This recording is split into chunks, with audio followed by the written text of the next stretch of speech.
듣다 보면 갑자기 음악 좀 아는 사람이 되어 있을 수 있습니다.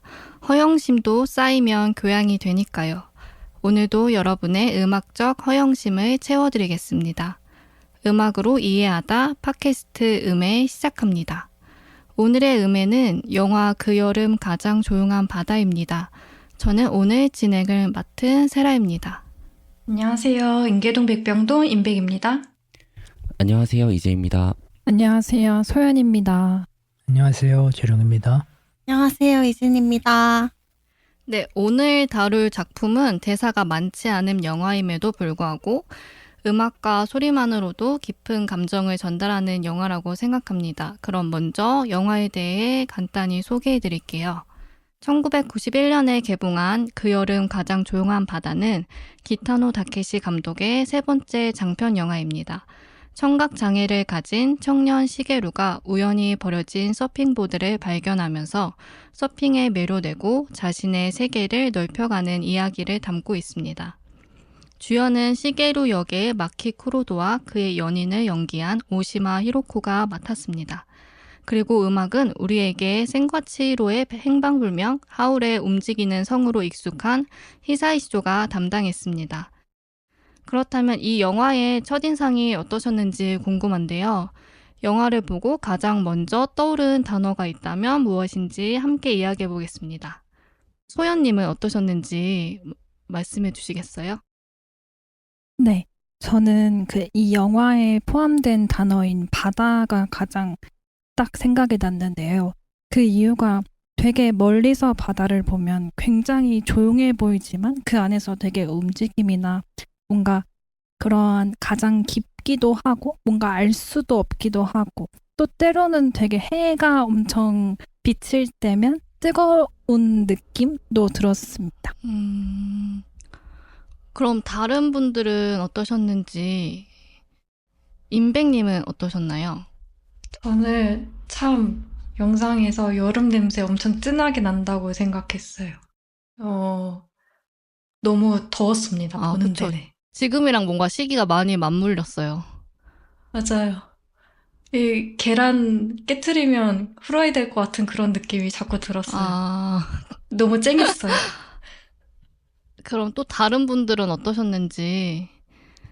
저는 사실 오랜만에 원래 잔잔한 영화를 좋아하긴 하는데 그런 저한테도 꽤나 잔잔하고 전개가 좀 많이 느리고 대사가 많지 않았어가지고 조금 나눠서 봤거든요. 그래서 조금 힘들었는데 진짜로 힘들었어요. 이게 제가 심지어 이 영화를 볼 때 제주도에 있었어요. 그래서 와 이거 정말 집중해서 정말 잘 볼 수 있겠다 했는데 집중을 못했어요. 그 정도로 저는 조금 힘들었는데 그래서 뭔가 영화의 첫인상은 생각보다 어렵다. 나의 도파민의 문제인가?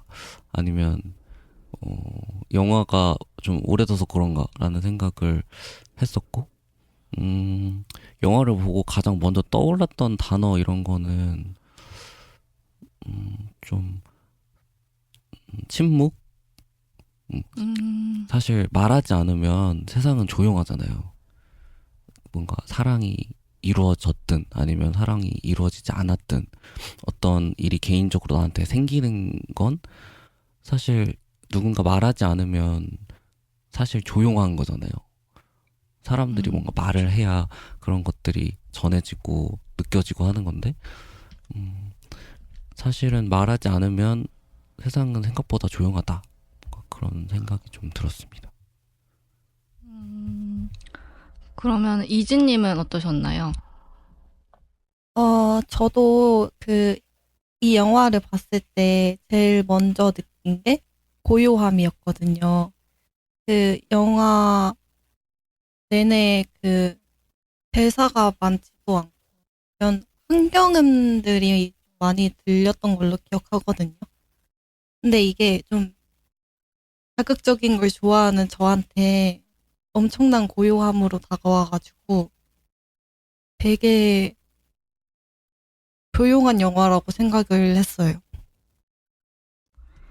저 다 비슷하신데 마지막으로 재룡님은 네, 저도 처음에 떠오른 단어는 침묵인데 단어만 보면은 근데 저는 약간 그 침묵이 오히려 더 크게 들린다고 해야 되나? 좀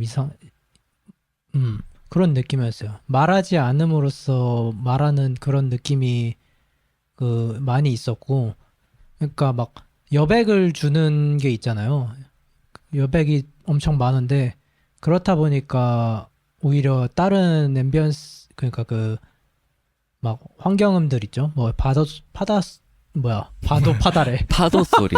바다의 파도 소리. 바다의 네네. 파도 소리. 네. 네. 네. 바다의 파도 소리나 막 뭐 그런 소리들이 되게 더 해상도가 높게 들리는 느낌이 있었어요. 네. 네, 맞아요. 저는 근데 제가 침묵이라고 말하고 물론 이따가도 얘기를 하겠지만 음악은 사실 별로 침묵이지 않았어요. 시끄러웠어요. 그런 게 있었지. 맞아요. 뭐 이따가 또 이야기를 하게 그 되겠죠. 이후에 또 지금 저희끼리 얘기할 부분이긴 한데 이렇게 다들 말씀 들어보면은 이렇게 고요함이랑 침묵, 평온함 이렇게 비슷한 부분도 있고 이렇게 바다랑 여름 이렇게 다들 떠오른 단어가 조금 비슷하기도 하고 다른 부분도 있는데요. 근데 막상 이렇게 보다 보면은 영화가 기타노 다케시 감독의 특유의 유머랑 아이러니가 곳곳에 숨어 있는데요. 남의 옷을 개는 여자친구의 모습이나 대회장에 가다가 단속에 걸리는 운전자, 마지막에 해변을 청소하던 사람들이 정작 쓰레기를 남기고 가는 장면들도 있는데요. 이러한 유머러스한 장면이 아니라도 좋고 여러분이 이 영화에서 또 어떤 장면이 가장 기억에 남으셨는지 궁금합니다. 먼저 이재님은 어떤 장면이 기억에 남으셨나요? 아니 우리 사나님이 오늘 첫 진행이라서 긴장을 300배 하신 것 같아요. 아, 이 얘기 안 하고 있었는데 그러면 아 물론 너무 좋아요. 저는 지금 그런 긴장감이 필요한 시점인 것 같아요. 얼마나 됐다고 벌써 필요해요, 그렇게. 아 그래도 저희가 또 우리 팟빵에서 몇 회라고 하셨죠, 이즈님? 160회입니다. 그니까요. 저는 이야. 정말 말도 안 돼. 저는 6회 정도 생각하고 있었거든요. 한 명씩 우리 한 명씩 나는 6회라고 생각했어. 왜냐면 박수 한번 치고 갈까요? 와 짝짝. 너무 빠르게 뭔가 구독자 수는 아직 10명이 안 되는 것 같은데 여튼 오케이. 그래서 저는 그럼에도 저희가 이제 좀 약간의 긴장감을 가질 필요는 있지만 테라님 옆에서 긴장하는 걸 보니까 제가 너무 재밌어가지고 이야기를 해봤고요. 저는 사실 뭐 코믹한 장면들이 있다고 말씀을 해주셨지만 저는 그게 약간 코믹하지 않았어요.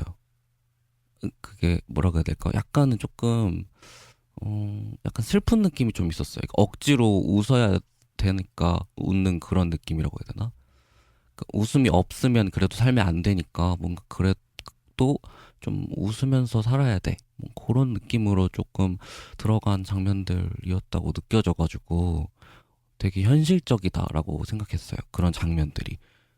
약간 어떻게 보면 실소가 터지는 그런 장면들? 일단 그렇게 느꼈었고 가장 생각이 많이 났던 건 주인공들은 사실 목소리를 저희가 들을 수가 없잖아요. 그래서 사실 의사소통하는데 조금 어려울 것이라고 생각하는데 주인공 둘은 전혀 의사소통하는데 문제가 없어 보였고 그래서 말을 하지 않더라도 서로의 감정을 전달하는데 부족함이 없었던 것 같고 그게 다 주인공뿐만 아니라 주인공 외부 사람들한테도 전해져서 주인공이 사실 처음에 서핑을 하려고 할 때는 주위에서 조금 어떻게 보면 비웃는다는 표현을 쓸 수 있을 정도로 사람들이 뭐 하는 거야? 뭐 옷도 안 입고 뭐 하는 거야? 이런 식으로 이야기를 했었는데 나중에는 그들을 보고 웃었던 어떤 인물들이 서핑을 해보고 싶어서 이렇게 가게를 막 돌아다니고 그런 장면들이 저는 좀 기억에 되게 많이 남았어요. 주인공이 사실 어떤 걸 했던 장면보다 주변 인물들이 그런 말을 하지 않는 인물들에게 영향을 받아서 본인들이 표현하고 행동하고 이렇게 발전하는 장면들이 좀 눈에 더 들어오더라고요. 네. 저도 이재님이랑 비슷한 똑같은 시퀀스인데요.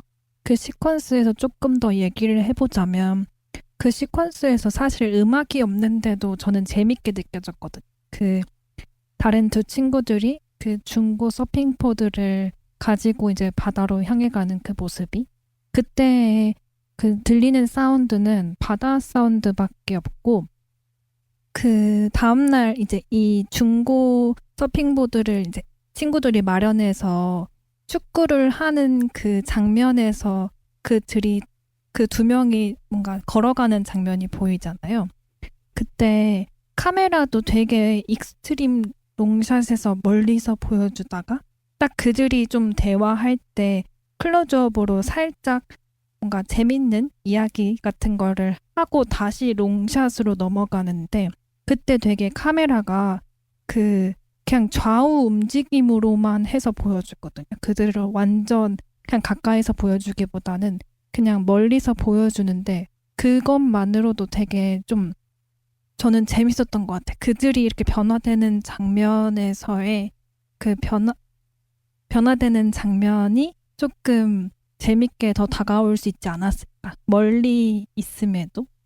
저도 그 장면이 생각나는데 그 장면이 그 시게루와 그 여자친구랑도 같이 걸어갈 때도 이렇게 롱샷으로 하면서 그 비슷하게 배치가 되거든요, 카메라가.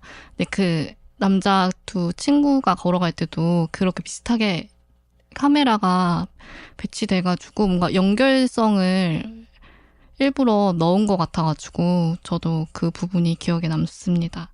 저도 그러니까 굳이 이제 유쾌한 장면을 꼽자면은 그 보드를 들고 걸어가는 씬이라고 생각해요. 그 대비되는 장면을 일부러 넣은 것도 있고 그 약간 덤앤더머 같은 걔네들이 막 보드를 처음 살 때부터 그리고 사고 이제 걸어갈 때 그 모습이 그냥 주인공 둘의 뭐 그거를 뭐라 그래야 되지?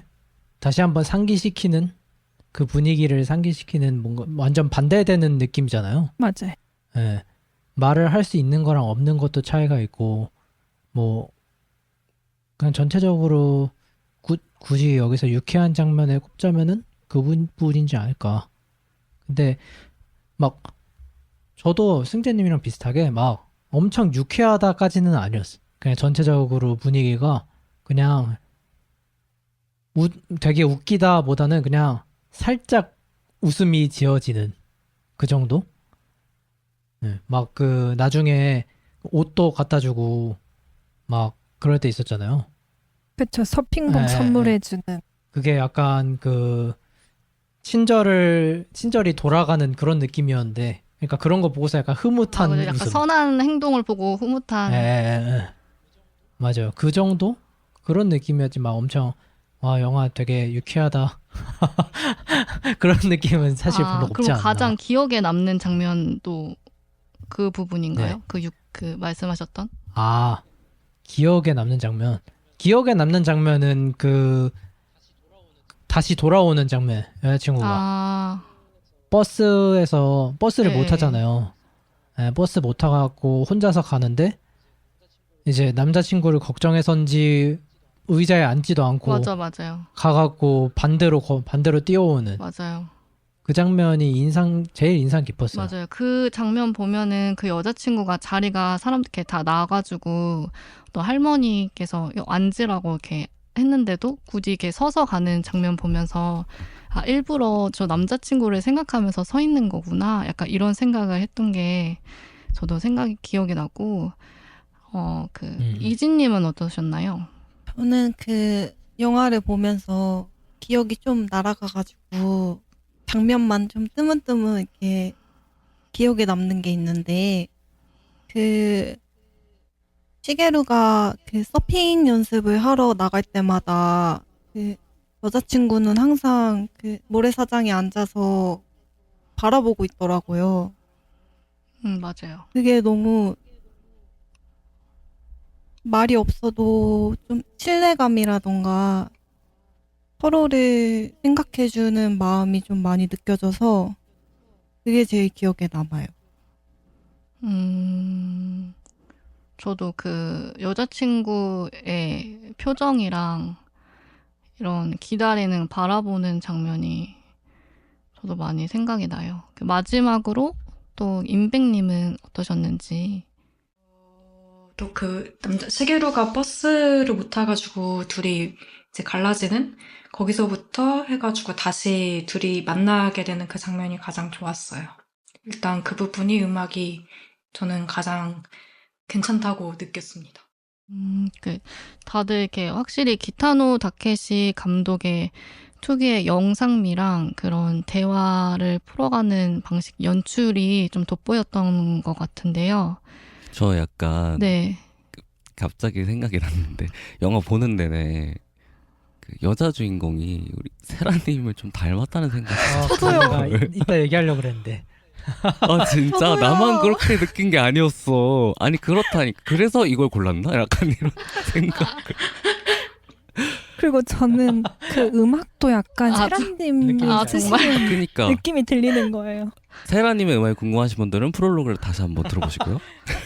네, 이거 진짜 저도 이 얘기를 다른 얘기인데 저 닮았다고 했는데 사실 전 네. 그 영화 보면서 저희 엄마 젊었을 때 모습이 떠올랐거든요, 사진에. 오. 그래서 잘 맞겠네. 저도 어머. 아, 그렇습니다. 약간 좀 그 생각이 났는데 저도 묘하게 닮은 부분이 있나 보네요. 그 웃을 때와 이런 게 네, 조금 완전 느낌이 되게 비슷해서 아, 조금 놀랐어요. 정말? 그래서 뭔가 더 세라님이 이 영화를 고르셨을 때 영향이 있으셨을까라는 생각이 약간 어머니 닮았다고 느끼셨다고 하셨잖아요. 네. 그러면 뭐 그런 것들이 뭔가 영화를 공감하는데 좀 더 영향을 끼치지 않았을까라는 생각이 갑자기 들었고, 근데 또 요분은 이 작품을 이후로는 연예계를 은퇴하셨다고 맞아요, 나도 하시더라고요. 봤어요. 제가 아까 네, 찾아보니까. 작품을 찾진 못했어요, 저도. 여튼 그런 생각이 들었습니다. 네, 중간에 너무 재밌는 얘기를 해주셨고요. 네, 이 영화를 일단 보고 나면은 다른 장면보다 다들 소리가 먼저 떠오르기도 하잖아요. 그래서 이번에는 음악과 사운드 이야기를 해보겠습니다. 영화의 대표 테마곡인 사일런트 러브도 있지만 파도 소리, 바람 소리 같은 자연음도 굉장히 인상적으로 사용되는데요. 심지어 엔딩 크레딧 들어보셨겠지만 엔딩 크레딧에서도 파도 소리가 계속 이어지죠. 여러분은 어떤 음악 혹은 사운드가 가장 기억에 남으셨는지 궁금한데요. 먼저 재룡님은 기억에 남는 음악이랑 사운드가 어떤 건지. 저는 그 음악 제목은 사실 이번에는 그 리스트를 안 들었거든요. 그냥 영화만 봐갖고 제목은 네네. 잘 모르는데 방금 말씀하신 게 인트로에 나오는 그 음악인가요? 네, 테마곡? 맞아요. 테마 첫 번째에 그 아. 남자분이 저는 그게 약간 뮤직비디오 같아갖고 엔딩도 그렇고요. 그래서 음악으로 따지면은 사실 그게 제일 좋았는데 저는 이 영화에서는 음악보다는 자연음이 훨씬 더 인상 깊었던 것 같아요. 약간 저 존 오브 인터레스트처럼 네네. 안 보이지만 들리는 그런 연출들이 계속 있었잖아요. 여기 같은 네, 경우는 맞아요. 안 들리지만 들리는 이겠죠. 뭐 그런 느낌이 계속 있고 영화 시작부터 끝까지 계속 화이트 노이즈처럼 그 바다 소리도 있고 뭔가 막 풀소리랑 뭐 저 차들 지나가는 소리 이런 게 계속 뭔가 마스터 트랙처럼 깔려 있는데 그러다가 이제 마지막에 그 서핑하고서 못 돌아오잖아요. 그때 이제 네네. 파도 소리만 남을 때 그게 되게 되게 크게 들렸어요. 음악보다 훨씬. 그래서 그런 감독의 의도가 확실히 그런 침묵 하는 그쪽에 의도가 많이 잡혀 있구나 라는 생각을 좀 하긴 했습니다. 뭐 엔딩은 솔직히 좀 나중에 얘기할게요. 아니, 오늘 다들 말씀하실 게 많은데 이렇게 뒷부분에 더 많은 얘기를 맞아. 나눌 수 있을 것 같습니다. 네, 그럼 다른 분, 소연님은 어떠셨는지 궁금해요. 저는 메인 테마가 조금 인상이 깊었는데 다들 메인 테마 들을 때 어떠셨는지 사실 궁금한데 저는 처음에 이 음악이 그 초반에 그 중고 서핑보드의 스티로폼을 자를 때 처음 등장을 하는데 그 되게 뭐 마림바나 이런 사운드가 되게 호기심 있는 그냥 저 사람이 되게 이 서핑보드에 뭔가 관심을 가지고 있구나 해서 뭔가 듣고 있는데 그 이후에 그 시게루가 이제 여자친구를 바라볼 때 스트링이 나오면서 되게 약간 애잔한 멜로디처럼 저는 들렸거든요. 그래서 되게 감정이 확 변화되면서 좀 깊어져가지고 뭔가 오잉? 약간 이 생각이 처음에 들었어서 뭔가 뭔가 익숙치 않은 게 저는 들렸거든요. 그래서 좀 뭔가 약간 잘 모르겠다 싶어서 계속 영화를 보고 있었는데 이게 계속 그 뭐 마림바나 이 첼레 앞에 나오는 딴딴딴딴딴딴 요거가 뭔가 각자 쓰이기도 하고 그래서 이제 이 테마가 계속적으로 쌓이면서 이제 마지막에 그 시게루의 서핑보드를 이제 여자친구가 트럭에 실어서 이제 엔딩 시퀀스로 가는 그 장면에서 이 음악이 익숙해지고 앞에 그 내러티브가 쌓이면서 확 오는 뭔가 저는 감동이 있었거든요. 뭔가 약간 저는 이번에 이재님처럼 뭔가 그 울컥함을 느꼈어가지고 뭔가 약간 좀 새로웠던 것 같아요. 오, 지금 약간 울컥하셨나요? 아니에요? 약간 목이 메이시는 것 같은데? 약간 눈물이 약간 고인 것 지금 같은. 약간 아, 그래요? 눈물이 고인 것 같아. 아 근데 진짜 이게 좀 울컥함이 확 오는 거예요. 약간 그 이제 이 인물을 계속 보면서 뭔가 공감, 이해를 조금이나마 하게 돼서 그랬던 것 같기도 합니다. 맞아요. 그 앞에 지금 소연님이 말씀해주신 것처럼 이제 이 테마 곡에 그 마림바랑 타악기가 들어간 그 모티브가 이제 다른 곡에서도 이제 사용돼가지고 이걸로 발전시켜서 악기가 이렇게 연주되는 곡들이 있거든요. 그래서 뭔가 소연님 되게 잘 캐치하셨다라는 생각이 들었고 다른 분들도 어떠셨는지 궁금한데요. 임백님은 어떤 곡이 기억에 남으시나요? 아까 말씀드렸던 것처럼 그 버스 장면에서 나왔던 음악이 가장 괜찮았던 것 같아요. 저는 좀 음악을 들을 때, 그 둘이, 여자, 다카콘가 이름이? 맞아요. 그 여자 친구네 집 앞에서 약간 슬픈 음악 나왔던 거 빼고는 음악이 전체적으로 좀 다 비슷하다 생각했거든요. 근데, 그 버스 장면 음악이 구성이 저는 좀 마음에 들어가지고, 그러니까 키도 좀 몇 번 바뀌는데 되게 자연스럽게 바뀌고, 그리고 그 여자 주인공이 내려가지고 둘이 만나는데 또 거기 또 기승전결이 있다고 해야 되나? 그 마무리가 또 키가 다르고, 근데 과하거나 뭔가 부자연스럽지가 않고 자연스럽고, 구성이 저는 마음에 들었어요, 그 부분이. 딱 이 둘이 갈라져가지고 버스에서 서로 그렇게 비추다가 마지막에 마무리까지 이제 기승전결이 확실하구나. 그래서 그 장면이랑 소리를 듣는 재미가 그 중간중간 좀 코드나 이런 것도 이 코드는 뭘까? 지금 왜 어떻게 갑자기 이 조로 변했지? 이렇게 약간 듣는 재미가 있어가지고 저는 그 부분이 가장 좋더라고요. 맞아요. 그 장면이랑 그 음악이 갈등되고 해소되면서 이제 말씀하셨던 것처럼 이제 조도 바뀌고 이제 그 분위기랑 그런 템포 같은 게 많이 바뀌어가지고 저도 그 곡이 생각이 나고요. 다른 분들은 어떠셨는지? 저는 제가 아까 그 초반에 음악은 그래도 말이 많다라고 이야기를 했었는데 말이 많다기보단 조금 시끄럽다라고 얘기를 했었는데 제가 이거 음악을 들으면서 조금 그렇게 느꼈던 부분은 원래 히사이시조 같은 경우에는 테마 멜로디가 조금 분명한 작곡가라고 저는 생각을 하거든요. 그래서 우리가 많이 알고 있는 하울 움직이는 성이나 센과치로 행문명이나 아니면 모노노케 히메나 이런 것들의 테마곡들은 멜로디가 좀 확실한데 이번 영화를 들을 때는 볼 때는 테마 멜로디가 딱히 확실하지 않은 것 같다라는 생각이 들었어서 그래서 조금 뭔가 음악적인 것보다는 어떤 주변음으로 작용을 한 것 같아요.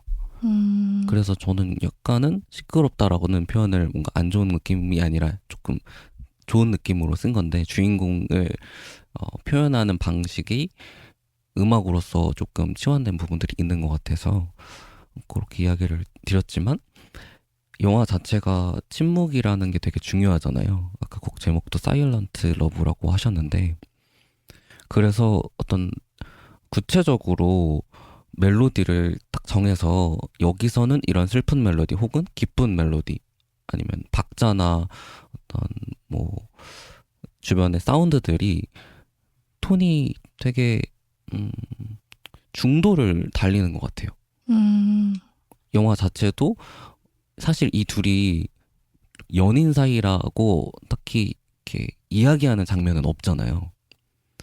서로 찾아가고 애틋한 마음을 표현하는 것이 보였기 때문에 우리가 그들의 연인 사이라고 이야기를 했지만 음악에서도 좀 확실한 것보다는 감정을 최대한 절제하고 주변 음과 잘 어우러지고 그러면서도 주인공의 마음을 조금 대변을 할 수 있는 그런 느낌으로 작곡이 된 것 같다는 생각이 들어서 저는 사실 정확하게 기억에 딱 남았던 음악이 있지는 않았고 아까 소연님이 말씀을 해주셨던 것처럼 앞에 쌓아왔던 그런 음악적 요소들과 사운드들을 마지막 장면을 위해서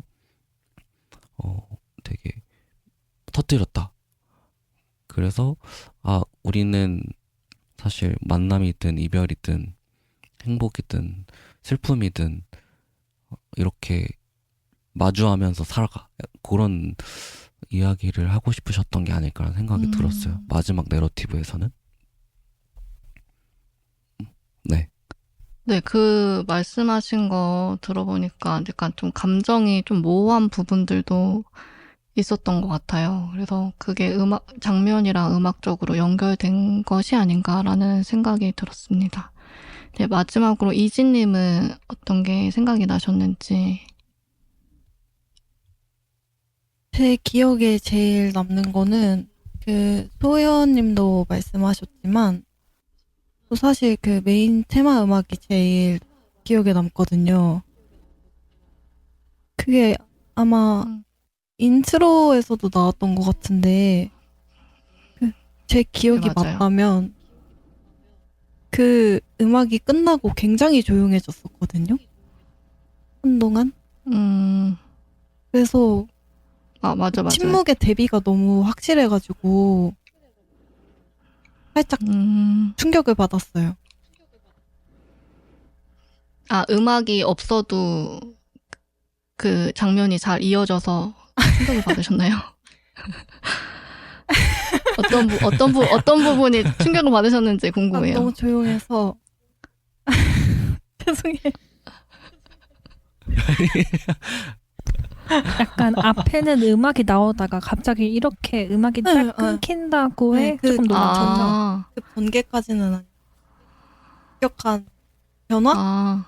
근데 그게 또 되게 영상에 그렇게 어울릴 수밖에 없더라고요. 맞아요. 그게 딱 기억에 남습니다.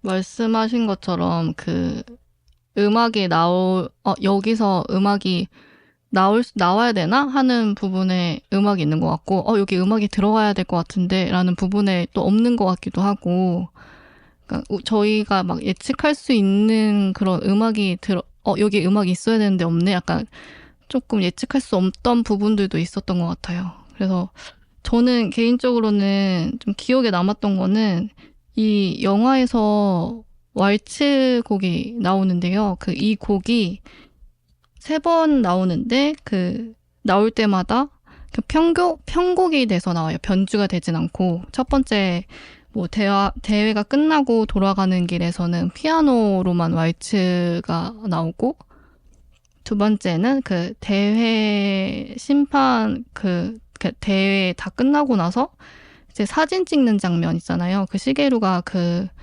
메달 상을 타고 나서 그때 이제 돌아가는 장면에서는 이제 첼로랑 같이 편곡이 돼서 나오고 세 번째 마지막에는 비 오는 날에 이렇게 보드 타러 가는 길에 이렇게 여자친구가 늦게 쫓아가는데 장면에서도 나오는데 거기서는 이제 왈츠가 이제 바이올린이 조금 더 멜로디가 추가돼가지고 이렇게 편곡돼서 나오는데 저는 장면이 곡이 기억에 많이 남았고요.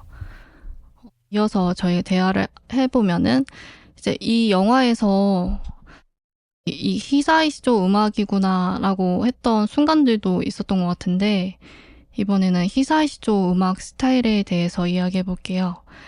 이 영화는 히사이시조의 초기 작품인데 이제 반복되는 모티브도 있고 알지 못했던 부분에 히사이시조 곡의 스타일도 있는데요. 여러분이 어떤 순간에 히사이시조의 음악이구나라고 느끼셨던 부분들이 있는지 궁금한데요. 이진님은 혹시 이 곡을 들었을 때 히사이시조구나라고 했던 부분들이 있을까요?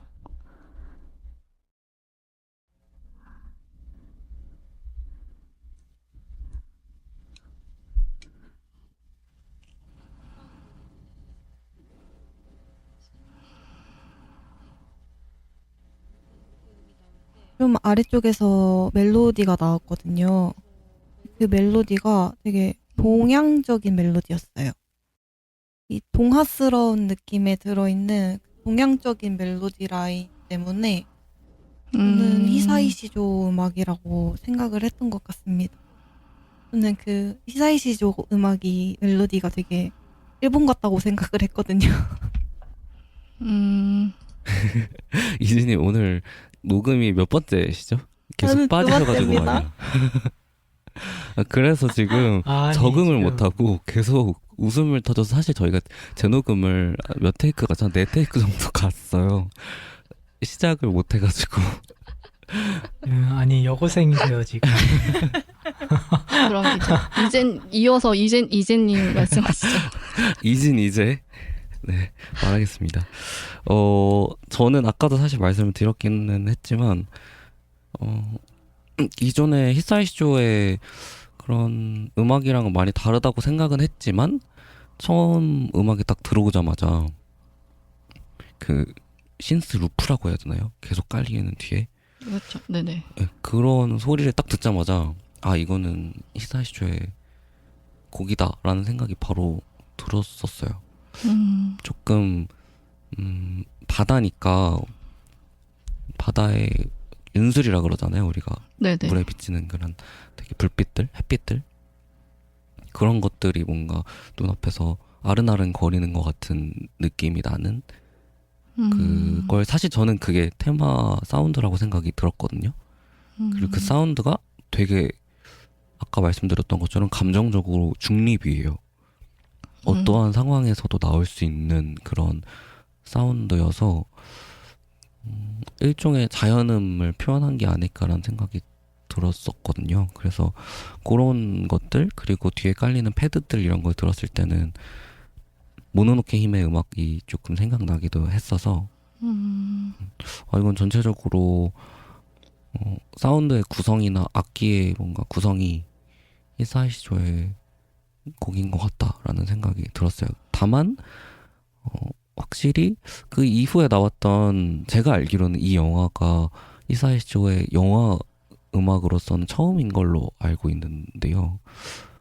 이후에 나왔던 그런 영화의 음악들보다는 조금 멜로디들이 적었다라는 생각을 했습니다.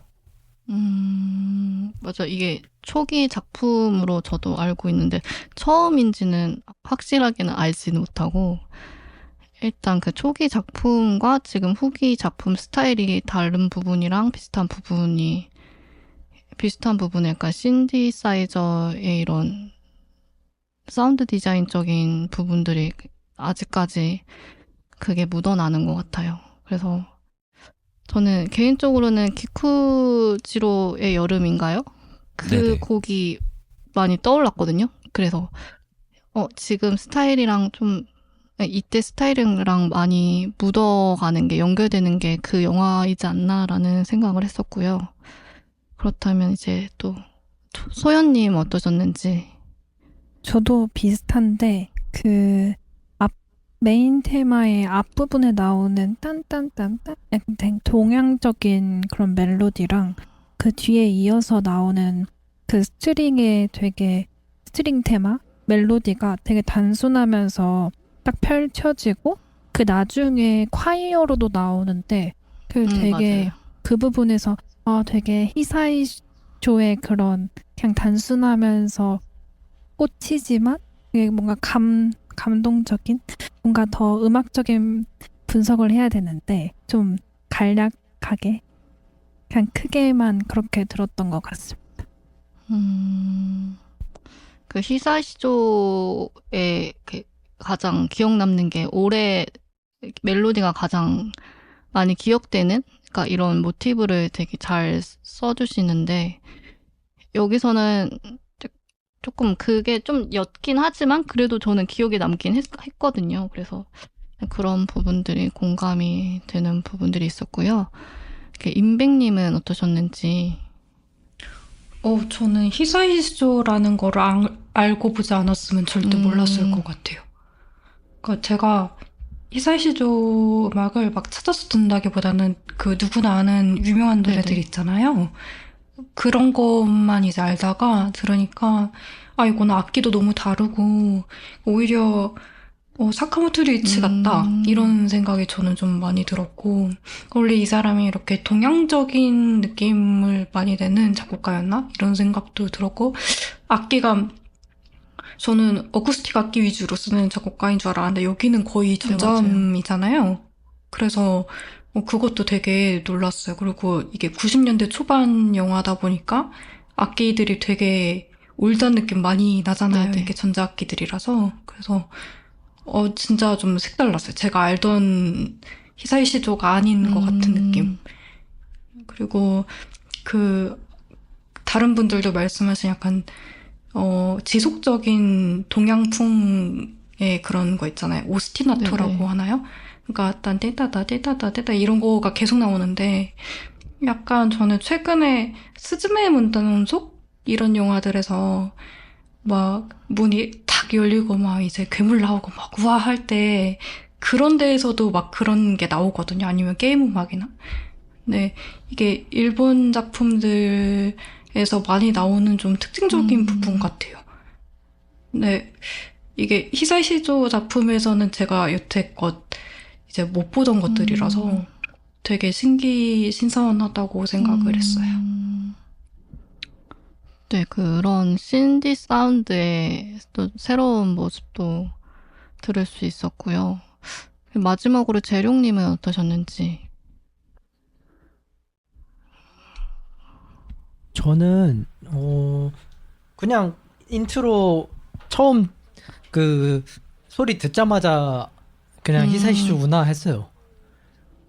모르고 보진 않았지만 그냥 처음에 인트로 그게 왜 그러냐면은 그 토토로 메인 테마 있잖아요. 그 바람이 지나가는 길인가?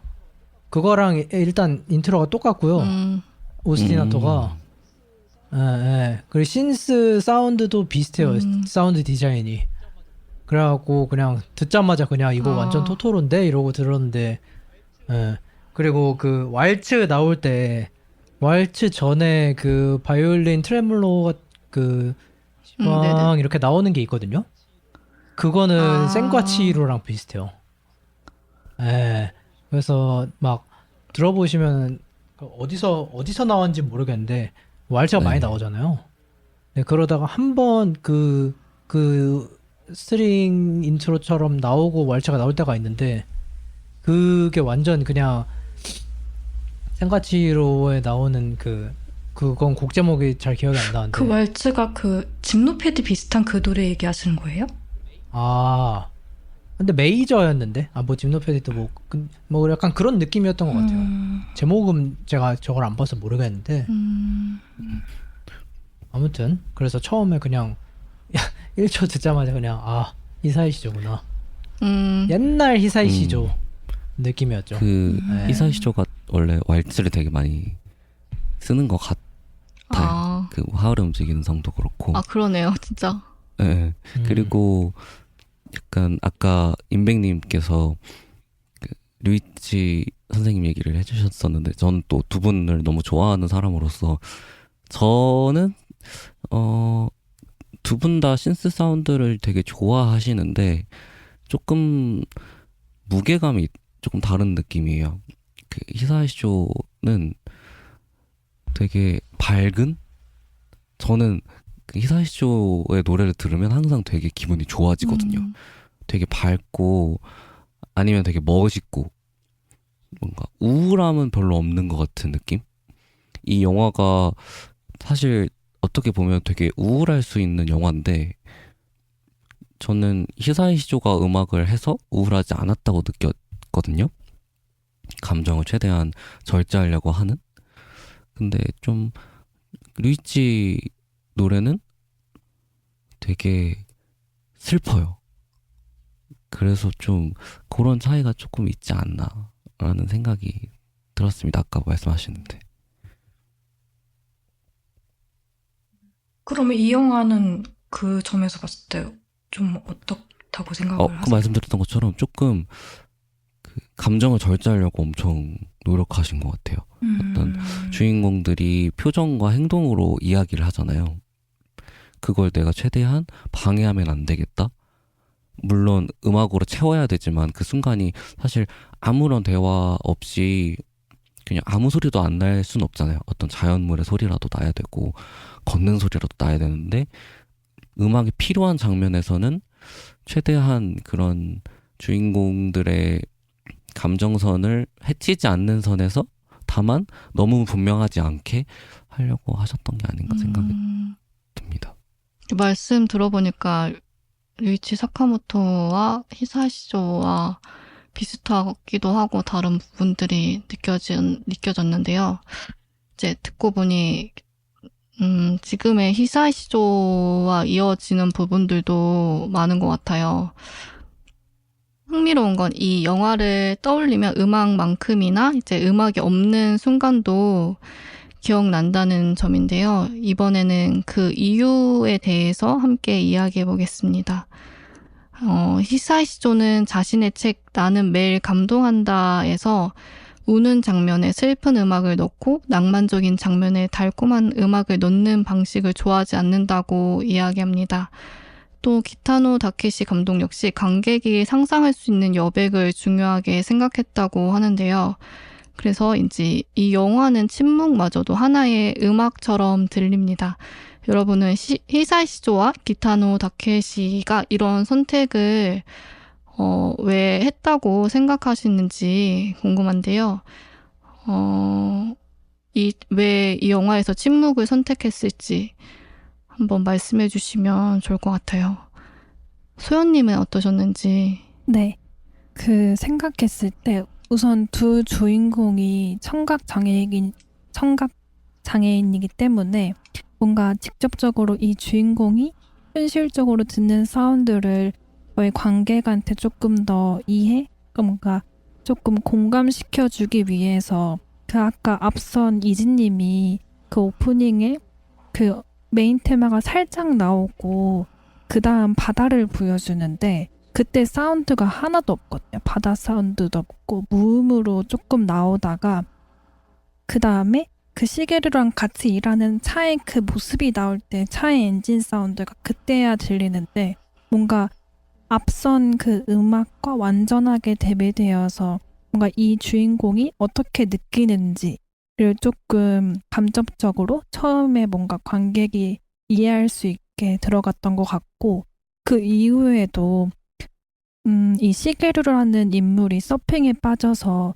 되게 사람들이 어떻게 서핑하는지 엄청 많이 보고 바다를 많이 보여주는데 그때 뭔가 시게루의 감정을 직접적으로 음악으로 표현하지 않고 되게 그 바다 사운드를 계속해서 들려주는데 그러면서 뭔가 저희 관객으로서 이 사람이 되게 어떻게 뭔가 서핑을 얼마나 좋아하는지 뭔가 음악이 없어도 그 간접적으로 계속 이 장면들이 쌓이면서 이해가 되고 그리고 그 나머지 음악이 들어가는 그 장면은 그 시게루가 서핑 보드를 관련돼서 할 때 주로 나오더라고요. 그래서 뭔가 이 서핑 보드와 이 바다를 이 사람이 생각하는 장면을 조금 그렇게 대비돼서 표현함으로써 더 인상 깊게 보여지지 않았을까 싶습니다. 네, 맞아요. 그래서 시게루를 더 공감할 수 있었던 부분들인 것 같은데요. 혹시 그러면 이재님은 어떠셨는지? 제가 아까 첫인상 이야기할 때 침묵이 떠올랐다고 했잖아요. 네네. 근데 지금 이야기를 하면서 갑자기 생각이 바뀌었어요. 이게 침묵이라고 하면 이게 의미가 다양하잖아요. 어떤 소리가 안 나는 상태라고도 할 수 있고 아니면 말을 하지 않는 상태라고도 할 수 있을 것 같은데 침묵이라고 하면 저는 대답이 없는 거라고 생각하거든요. 왜냐하면 우리가 누군가에게 뭔가를 물어봤을 때 그는 침묵했다라고 하면 그 어떠한 의사표현도 하지 않았다는 의미로 받아들이잖아요. 네네. 근데 사실상 두 주인공은 말을 하지 않을 뿐이지 계속 이야기를 하고 있는 것 같아요. 그래서 침묵보다는 정적에 좀 더 가깝지 않나라는 생각이 좀 갑자기 들었거든요. 그리고 또 이런 정적이 많을수록 오히려 아이러니하게도 소리에 사람들이 더 집중하는 것 같아요. 그래서 파도 소리, 걷는 소리, 그 다음에 차에 시동 거는 소리, 출발하는 소리 이런 것들이 더 선명하게 들리게 되는 것 같아서 주변 음에 대해서 더 신경 쓰게 되고 그리고 말이 없기 때문에 표정과 행동에 더 집중하게 되는 그 상황이 만들어지는 것 같고 그래서 그러한 상황은 관객 입장에서 관찰을 되게 열심히 할 수밖에 없게 만들잖아요. 그래서 히사이쇼가 일종의 그런 정적이라고 해야 될까요? 침묵이라고 해야 될까요? 그런 것들을 최대한 활용한 건 특히 마지막에 파도 소리만 둔 건 관객들이 그들이 여태까지 영화를 보면서 생각했던 주인공들의 어떤 모습과 행동과 말투와 상황, 그 다음에 소리 이런 것들을 관객이 해석할 수 있도록 시간을 좀 준 것 같다는 생각이 들었어요. 네, 그리고 영화가 또 가장 조용한 바다잖아요. 제목에 이제 네네. 조용한 바다가 있기 때문에 그 조용한 바다를 들려주고 싶었던 것 같아요.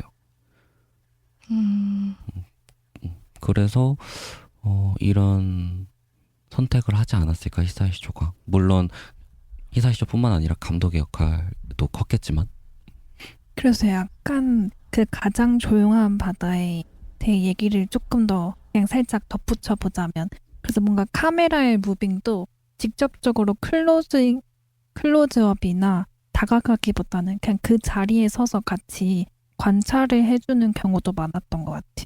맞아요. 테이크가 되게 길죠. 그러니까 빠르지 않고 장면 되게 전환이. 느린 느낌이 있죠. 천천히. 맞아요. 그런 카메라도 그렇고, 이제 음악이랑 이런 모든 장면들이 같이 이렇게 침묵과 여백에 말하는 것 같은데요. 그러면 이렇게 재룡님은 어떠셨는지 궁금해요. 저도 뭐 앞에서 말한 거랑 다 비슷한데 좀 이제 덧붙여서 설명을 드리자면 그 아까 이재님이 말했던 것처럼 그 저게 안 들리니까 다른 게 더 잘 보인다 막 그랬잖아요. 다른 게 더 잘 들리고 음악이 없으니까 원래 그 항상 그 오케스트라 같은 거 들을 때 저희가 귀가 두 개라서 두 개밖에 못 듣는다 뭐 이런 소리 했었잖아요.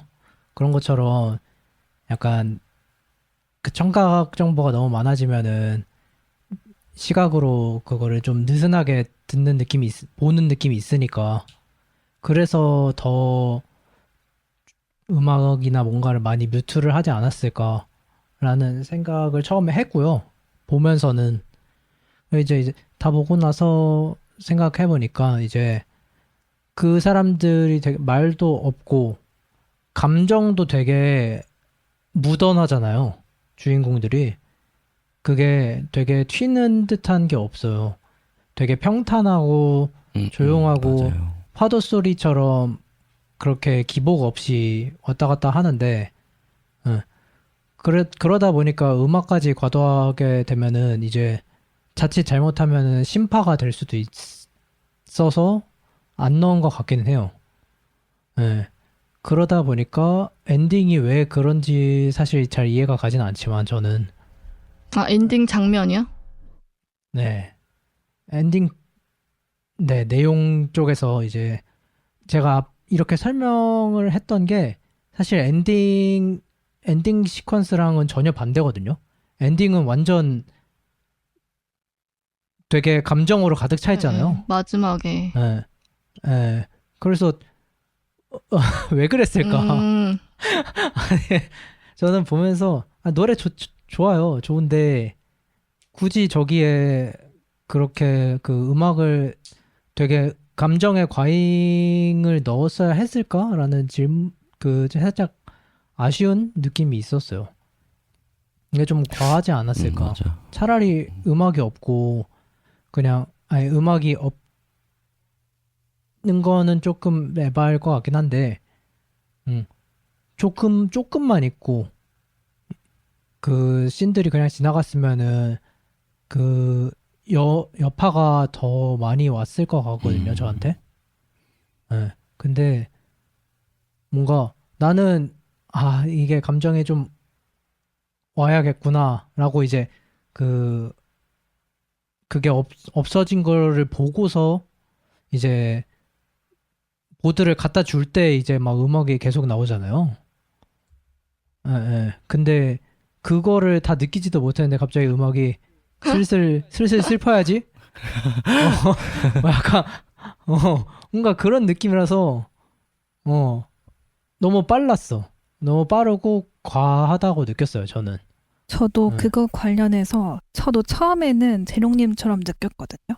근데 그 메인 테마의 그 가장 좀 서정적인 장면이 그 남자친구가 여자친구를 바라볼 때마다 그 선율이 자주 등장을 하거든요. 그래서 그 여자친구가 사실 이제 남자친구를 보내는 장면이잖아요, 엔딩에서. 그래서 그때 네네. 뭔가 그 선율이 저는 나왔을 때, 이 여자친구가 남자를 진짜 보내는구나. 나는 좀 감정에 뭔가 몰입이 돼서 저는 좀 그 부분에서 울컥하게 되었던 것 같습니다. 그렇지만 호불호가 갈릴 수 있다. 애는 동의를 합니다.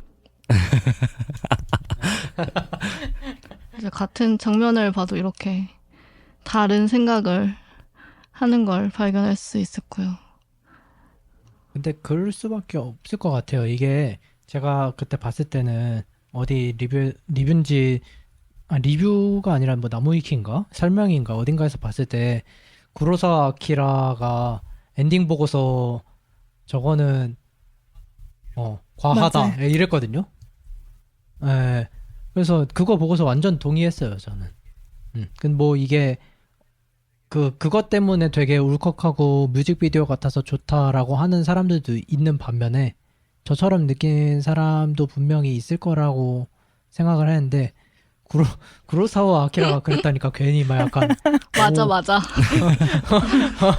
와 내가 저 사람 생각을 했다고? 뭐 약간 이런 그 꺼드럭대는 느낌 있잖아요. 뭐 약간 그렇기도 했는데 아무튼 결론적으로는 뭐 충분히 사람마다 다 다르게 느낄 것 같기는 했어요. 이게 그렇습니다.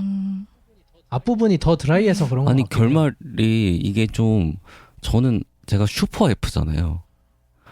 슈퍼 F로서 저는 눈물이 정말 많은 사람인데, 이게 뭐야? 이게 뭐 어떻게 된 거야? 약간 이러면서 봤어요. 그래가지고, 한 3번 돌려봤거든요.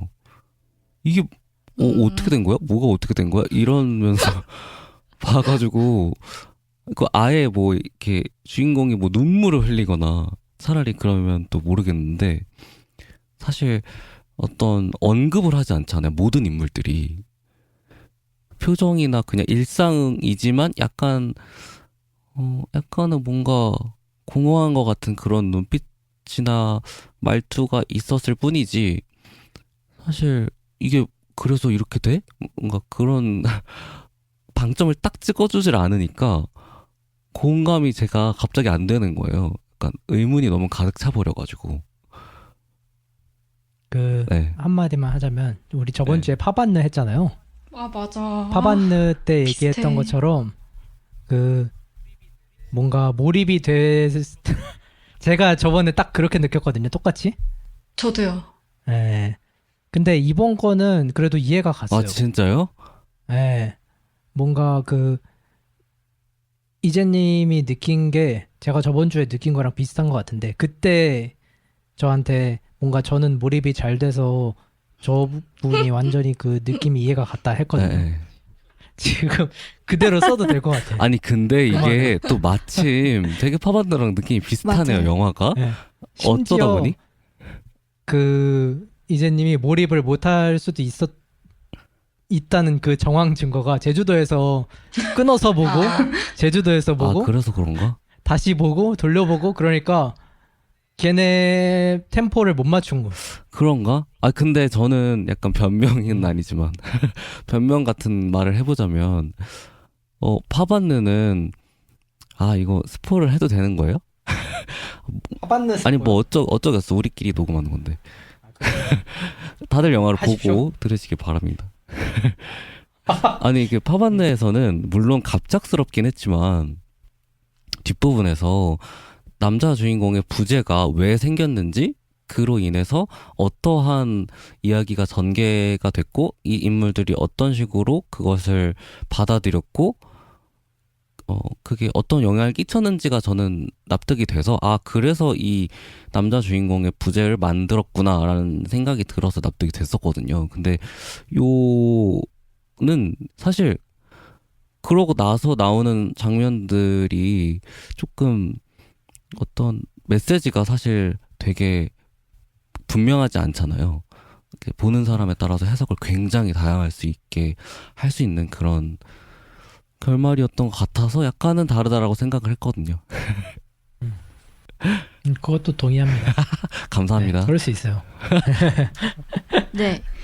음의 팟캐스트를 오늘 처음 들으시는 분들은 1화 파반느를 듣고 오시면 저희가 방금 했던 이야기가 어떤 이야기를 하는 건지 이해가 되실 것 같고요. 그러면 이어서 임백님 말씀해 주시겠어요? 저는 그 마무리에 대해서 얘기를 좀 해보자면, 일단 스토리적으로는 그 남자 주인공이 그렇게 될 거라는 정말 아무런 원래 아팠다거나 그런 거 하나도 없이 그냥 그런 장면을 보여주고 난 다음에 갑자기 사람들 막 회상 장면 같은 게 나오잖아요. 막 여러 사람들이 막 찍고 있고. 근데 그게 제가 너무 감독이나 어떤 제작자가 개입을 한다는 느낌을 너무 받는 거예요. 그러니까 그전에는 이게 다큐인가 싶을 정도로 잔잔하고 스토리적이나 장면 연출 이런 게 개입이 잘 없는 정말 자연스러운 영화라고 느끼면서 보다가 갑자기 막 짧아요. 숏이 다 짧아. 짧고 여러 사람들이 막 사진 찍듯이 이렇게 화면에 다 같이 앉아있고 그래요. 그러니까 되게 편집이 많은 장면인 거죠, 갑자기. 그렇게 나오는데 하필이면 또 그때 음악도 너무 정직하게 한 키가 올려서 변주가 딱 돼요. 그러면서 감정을 막 끌어올려요. 그러니까 이게 저도 지난번에 파반느랑은 또 다른, 네. 왜 갑자기 이렇게 개입을 하지? 내 감정을 막 이렇게 이게 보는 사람으로 하여금 왜 이렇게 의도된 것 같은 느낌을 갑자기 받는 거죠. 그래서 저도 그 부분에 대해서는 앞이랑 좀 맞지 않는다라는 좀 생각을 갖고 있습니다. 맞아. 저도 그래서 그게 약간 대단히 슬프게 느껴지지 않았던 것 같기도 하고요. 저 슬프지는 않았어요. 예. 네, 하나도 안 슬펐고요.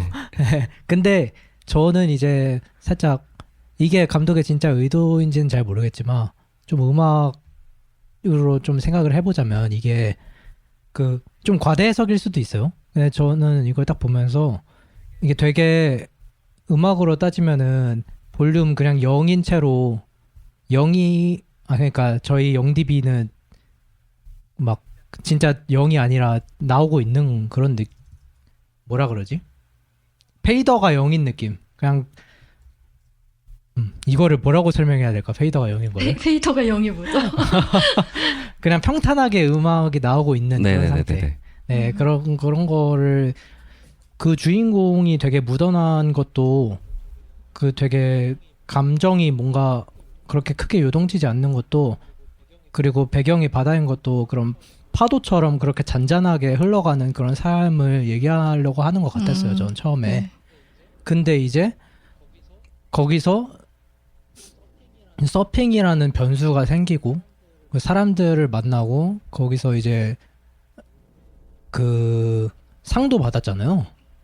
네. 네, 그러다 보니까 이게 어찌 보면은 그동안 되게 평탄하게 가다가 피크를 찍은 거야, 볼륨을. 네, 볼륨을 피크를 찍었던지 아니면은 기승전까지 갔던지 뭔가 되게 그런 뭔가 감정적인 부분이 아니라 이 인생에서 뭔가 큰 변화를 겪고 있는 그런 거죠. 그러다 보니까 이제 이 뒤에 뭐 프로 서퍼가 됐을 수도 있고 막 뭐 여러 가지 있을 수도 있는데 뭐 그러다 보면 이제 생계를 걱정하거나 뭐 그럴 수도 있겠죠. 근데 그런 거를 과감히 없애버리고 그냥 그 여름 바다니까 그것만 남기려고 그냥 프리즈를 해버리는 느낌이 있었어요. 그러니까 그 사람이 죽음으로써 그냥 갑자기 페이더를 0으로 내버려버리는 거야. 그래서 그냥 그거를 그 좋았던 그 부분을 딱 남겨서 그 여름의 그 부분을 그냥 동결시키는 그래서 여자에게는 그 모습이 이제 영원히 남아있을 것 같은 네, 그런 연출이지 않았나? 그래서 저는 그게 납득이 갔어요. 그리고 그 이제 플래시백으로 여러 인물들이 쭈루룩 나오잖아요. 그때 뭐 같이 일하는 형님이라고 표현했나? 그분도 사실 시게루를 엄청 도와주는 인물이잖아요. 알게 모르게. 그리고 맨 그쵸. 초반 그냥 오프닝 싱커스를 보면 그냥 바다를 바라보는 장면에서 시작을 하는데 사실 이 형님이 시게루를 좀 아끼는 마음이 있지 않았을까. 왜냐면 시게루가 죽고 난 이후에 다른 사람이랑 근무하는 걸 보면 시게루한테 했던 것보다 조금 더 약간 험하게 그냥 가자. 맞아, 좀 야박하게 그런 모습 하긴 하죠. 먹고 있는데. 좀 너무하죠. 먹고 있는데 걔도 안 건드리. 어쨌든 네.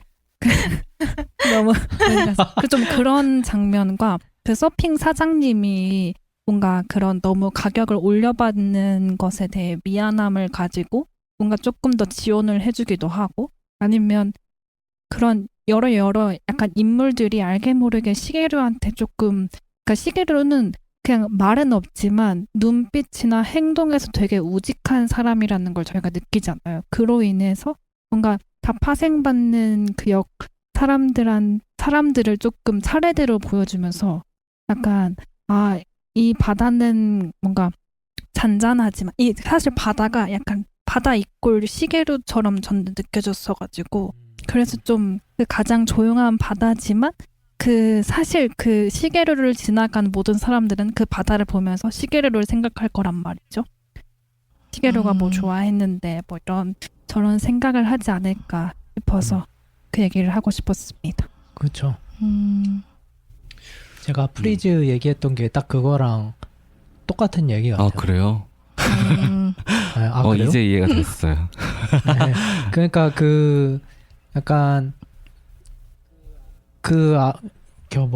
보면서 시계로 생각도 하면서 그 경험들을 이제 기억에다가 동결시킨다는 그런 의미로 제가 프리즈라는 얘기를 했는데, 네. 방금 수현님이 말했던 거랑 완전히 일맥상통하는, 네, 그렇게 생각합니다, 저는. 저는 그리고 또 그게 있는 것 같아요. 지금 인물들 이야기를 해서 그런데 두 인물이 여튼 듣지 못하고 말하지 못하는데 사실 원래부터 듣지 못하고 원래부터 말하지 못한 사람들한테는 감히 어떻게 제가 공감하거나 이해할 수는 없겠지만 우리가 그런 얘기 하잖아요. 뉴스를 안 보면 세상이 생각보다 평화롭다. 그런 이야기를 간혹 하잖아요.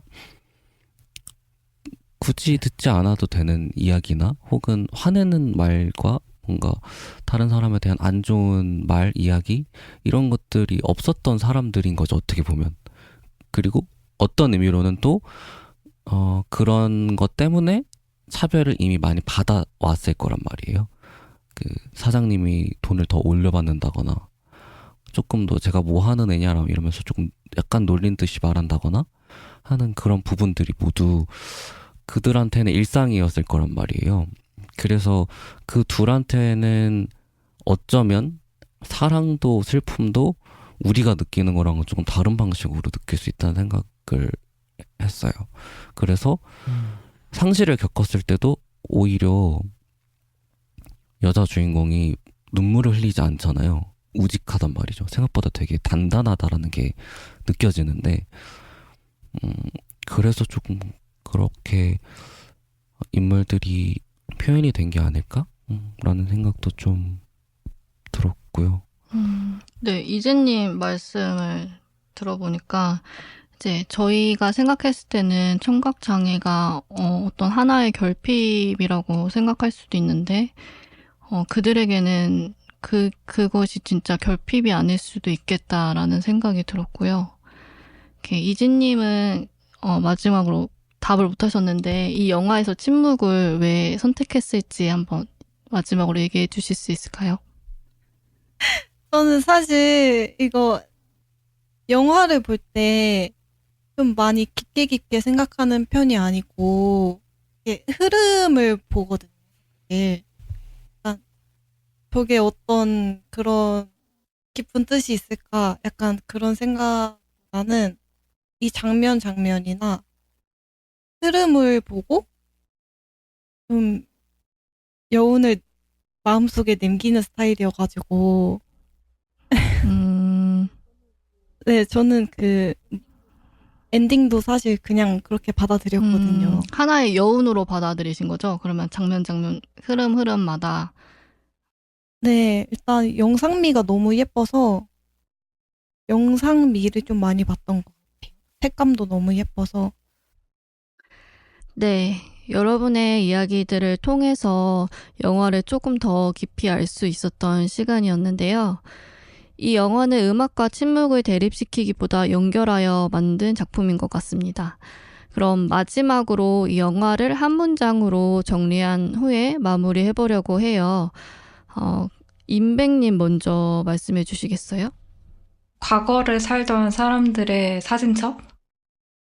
이게 뭔 소리냐면 제가 되게 본격적이다.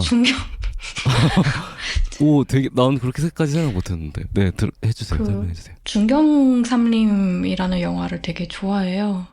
근데 얘네 둘의 공통점이 좀 꾸밈 없고 약간 현실적인 그런 소품이나 인물이나 이런 배경들, 그리고 별 내용 없는 대사, 아니면 대사가 거의 없거나, 아니면 내용도 이제 기승전결 딱히 없는 내용이고, 그런데 뭔가 그 시대상이나 이런 거를 현실적으로 담아서 딱 그 장면 그 시간대에 와 있는 것 같은 그런 느낌을 주는 영화들이 있어요. 근데 저는 이 영화도 비슷한 영화인 것 같아가지고 마지막 장면만 빼면 그래서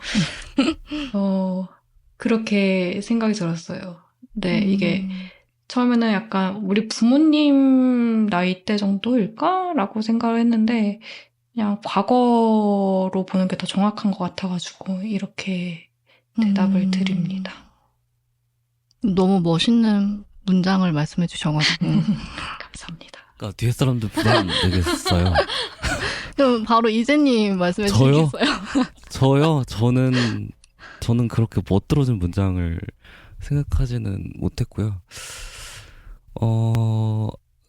아까 이제 이야기했던 말과 조금 일맥상통하게 이야기하자면, 어떤 뭔가 인생, 삶 이런 것들은 좋은 거가 나쁜 걸 다 포함하는 거라는 생각을 했어요. 이 영화를 보면서.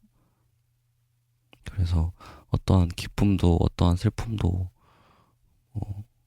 아니면은 생명이나 죽음이나 이런 것들도 결국에는 모두 똑같이 존재하는 것들이다. 우리가 좋은 것만 계속 바라고 사실 더 나아지기 위해서 살고 있지만 그만큼 뭔가 인생에는 그렇지 않은 부분들도 많이 있을 것이다 라고 말하면 너무 우울할까요? 근데 그런 의미의 우울보다는 약간 슬픔이 온다고 그걸 너무 크게 받아들이지 않고 슬픔이 오는 건 당연한 일이니까 어떤 일이 우리가 살다 보면 안 좋은 일들은 안 벌어질 수 없기 때문에 그런 일이 일어났을 때 그것들을 너무 크게 받아들이는 게 아니라 나도 그렇고 다른 누군가도 그렇고 지금 이러한 힘든 일이 있겠지만 지금은 이 힘든 일이 나한테 왔구나 라고 생각하면서 조금은 의연하게 넘긴다라는 의미에서 삶은 좋은 것과 나쁜 것 모두를 동등하게 갖고 있는 것이다라는 좀 생각이 들었습니다. 이재님 말씀을 들어보니까 갑자기 악뮤 가사가 떠올라요. 어떤 거요? 그 곡에서 무슨 기쁨, 슬픔, 아름다운 마음인가 이 곡 같은데 네. 기쁨 뒤에 슬픔이 있고 뭐 슬픔 뒤에 기쁨이 있고 뭐 이런 가사였거든요. 갑자기 그 악뮤 노래가 떠올랐습니다. 뜬금없지만 아무튼 그럼 이어서 소연님 어떠셨는지 말씀해 주시겠어요? 네, 저는 사실 시게루가 직접 뭔가 돌을 던지진 않았지만 그가 던진 돌이라고 비유를 했을 때 되게 바다에 돌을 던지면 좀 작은 울렁이 이렇게 퍼져 나가잖아요. 근데 작고 뭔가 작아 보이지만 그 울렁이는 폭이 굉장히 깊어서 뭔가 사람들한테 잔잔하게 여운을 남겨주는 영화처럼 뭔가 생각이 되었습니다.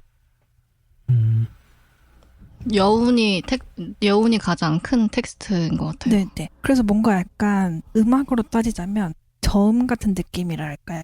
둥 이렇게 뭔가 퍼져나 그런 느낌처럼 뭔가 생각이 됐어요. 저도 소연님 말씀 들어보니까 저희 갑자기 홍보하고 싶네요. 파트 오브 여운이라고. 저희가 여운에 대해서 텍스트를 가지고 소연님이랑 저랑 곡을 냈었습니다. 한번 들어주시고요. 네, 이어서 이진님. 저 근데 갑자기 그 소연님 말하시는 거 듣고 생각이 났는데요. 제가 뜬금없을 수 있지만 그 FX를 되게 좋아하는데 FX 노래 중에 레드라이트라는 노래가 있어요. 아시겠지만 근데 생각보다 FX 노래들의 가사가 좀 은유적이고 철학적인 가사가 많거든요. 근데 그 레드라이트라는 노래 아주 짧은 가사인데 어쩌면 사랑은 아주 느린 파동이라는 가사가 있거든요. 처음에 그 가사를 봤을 때 제가 해석을 잘 못했어요. 무슨 의미로 적으신 걸까라는 생각을 했는데 지금 소연님이 말씀하시는 걸 들으니까 이런 아주 느린 파동이 이렇게 잔잔하게 상대방한테 스며드는 어떻게 화려하거나 뭔가 의식적으로 느껴지진 않지만 느린 게 오히려 더 긴 여운을 만들 수 있겠다라는 생각이 들면서 갑자기 그 가사가 혹시 그런 의미가 아닐까 하는 생각이 들었네요. 네. 맞아, 어쩌면 느린 파동. 소연님 말씀하신 맞아요. 거는 진짜 이 텍스트랑 연결이 되네요. 네. 이어서 이진님 말씀해 주세요. 앞에 분들이 너무 멋있게 말씀해 주셔가지고 저는 이 두 등장인물들이 아무 말도 없이 오직 이제 시선이나 행동만으로 이제 서로 의지를 하면서 살아갔던 그 모습들이 너무 마음에 들었어요. 연결고리가 하나라도 있으면 그 의지하는 마음으로 서로 노력한다면 뭔가 행복할 수 있겠다 하는 그런 F적인 생각을 했습니다. 저도 그 이진님 생각에 동의가 되고요. 진짜 사랑이란 게 뭘까라는 생각이 들게 하는 작품이었던 것 같기도 해요. 마지막으로 재룡님 말씀해 주시면 됩니다. 제가 방금 그 소연님이랑 위재님 얘기를 듣고서 한 줄 평을 딱 생각을 했거든요. 근데 기대됩니다. 제가 진짜 이렇게 좀 이런 류의 좀 꺼드럭대는 그런 멘트를 정말 싫어하는데 맞아요, 맞아요. 한꺼번에 해주세요. 얼마나 대단한 꺼드러기인지 한번 들어보겠습니다. 약간 마차 같은 평론 아니 그거를 제가 리뷰? 정말 싫어하거든요. 네네네. 근데 아까 그 파동 얘기하셔갖고 딱 그 한 줄로 말하자면은 자, 볼륨을 제로로 낮췄을 때 비로소 완성되는 그 여름 가장 조용한 파형. 오, 너무 멋있는데요? 근데 제가 이런 거를 정말 싫어해요. 열심히 생각하셨네. 이거는 인맥님이 그 읽어낸 파동입니다. 그래서 뭔가 연결돼가지고 다들 너무 그래서- 항상 소중한 문장을 만들어주셨어요. 그래서 이번에는 저는 파형으로 했는데 이게 네. 파형이 웨이브잖아요. 네. 바다도 웨이브고 화도가 웨이브고 그래갖고 그냥 생각 나갖고 마침 이 영화는 웨이브에서 스트리밍 가능합니다. 오, 아 마치 웨이브 마침 거기서만 그치, 제가 저도 이번에 웨이브에서 봤어요. 그래서 이번에 구독을 했거든요. 웨이브 담당자님들께서 들으시면 아주 기뻐하실 것 같아요. 좋겠다. 아무튼 그렇습니다. 자, 정말 다양하게 멋있는 문장들을 만들어주셨는데요. 그만큼 이 영화가 많은 여백을 가진 작품이라고 생각이 듭니다.